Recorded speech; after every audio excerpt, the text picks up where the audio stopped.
I know there are some harms to teenagers. I fully support classrooms should not have phones. And who is making the argument? I get really annoyed with that. Like, well, so you're saying phones should be? No, of course not. That's preposterous. But the idea that you could, and maybe some kids shouldn't have phones, and that's fine, but that's just got to be for their families to decide.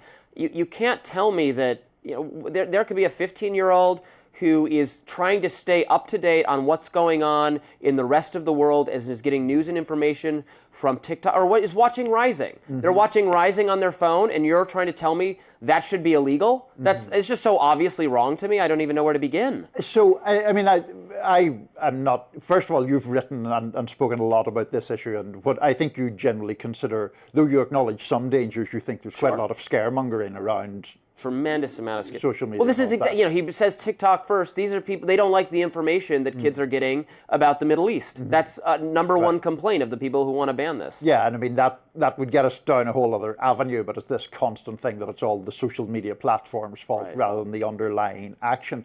But I'm just thinking through your argument about the video games and all of that.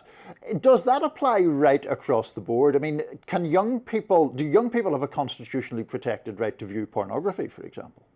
I don't know what the Supreme Court would say. They would say no. They would say that is lurid, prurient content. That can be regulated by, I know it when I see it. The Supreme Court has taken a different view of gross sexual content. That no, that can absolutely be regulated. That has been the Supreme Court's view. Sure.